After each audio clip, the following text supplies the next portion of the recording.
Had another beautiful day. Nice breeze, but unfortunately, I thought we just tried to endure it instead of embracing the day. Just I know it's day practice 7 and 8 today, but if we want to go from good to great, we have to embrace each day and certainly give great effort. There were some good things. It wasn't all bad, but the way we finished practice was certainly looked like we were trying to get through it instead of embrace it. So we'll get back after it tonight, and our first 2 a day, and the leadership in our locker rooms got to, I've said all along, how far we go will largely depend upon that, and we'll challenge them to get back out, and I know they'll respond.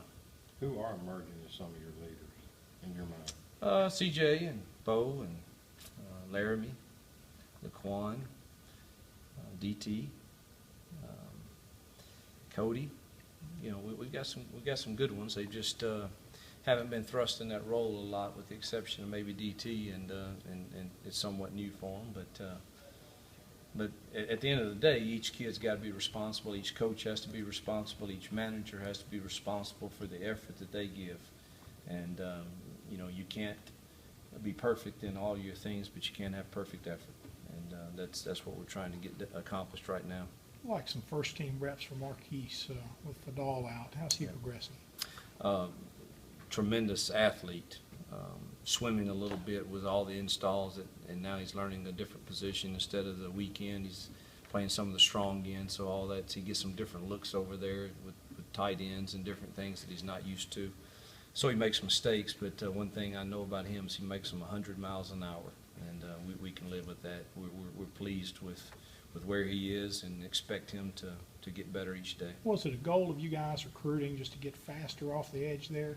Longer, faster at every position on defense. If you just compare us to the teams in our league, our kids played hard the first 2 years.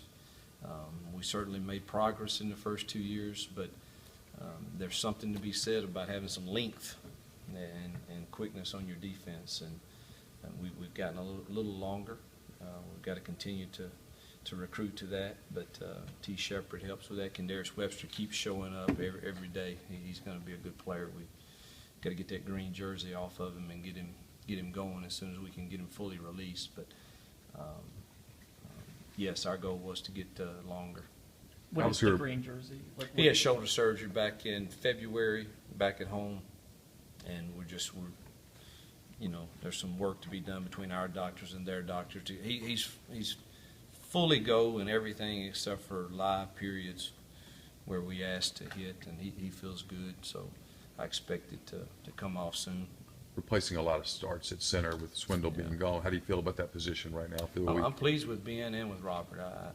There's certainly, when you're blocking some of the guys we're blocking, like Robert's a tough block, and when you're asking a center to do that in a one-on-one back block situation, and sometimes we can look really bad doing that, but I hope that he makes a lot of people look that way.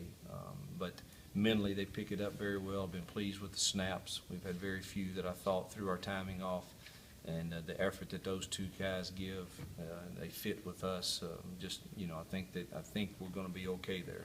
What about the same at right tackle? Fawn has definitely come on the last few days. Robert's getting reps over there, as is Frigo and Rod Taylor, and we're kind of doing that by committee, but it looks like Fawn's kind of emerging, and Robert looked good there too. So, we just but Fawn is coming on now that he has a better understanding. I know that for Fawn it's a completely different offense, but is having that experience of playing some games, does it show through seven? Absolutely, experience is. It's like I told our team, we're going through the characteristics of what it is to be all in, and there's a story in the book that we're all going through about a guy, travailing the Grand Canyon with his son, and coming up the South Ridge. When he gets through, he sees all the people in their nicely pressed clothes, and he's ready to fall out at 37 years old, and he names them rim huggers. There's nothing wrong with being a rim hugger, but you haven't experienced it, and so I don't know. I felt like Les Miles right there for some reason. He has that experience, and there's no other teacher any better than experience. Kyle told us to come on in here now. Thanks, Kyle. Appreciate it. How is Fadal and, I guess Isaac and Caleb? Isaac, I think, is 1 day away. Kalo's probably, we're looking at, I think, next Wednesday on him. Fadal, probably about the same, middle of next week to get it totally well. Noticed you had Jeremy at the, I guess, the Wildcat or whatever. Yeah. He's totally different kind of athlete than Yeah. Alford. Is that, are you trying to find one, or is there a chance that you No, use they- different kinds of people They there? will both have a package, and they'll, we got to be careful as to throw too much on Jeremy. So how big that will be early on, I don't know. I do think, he's fatigued right now. Hadn't done something like this in a while, and it kind of shows. But once we get his legs back under him and he can think and has a clear understanding, we'll see what he can do. But no, I expect both to have a package. How about Ryan and Devontae?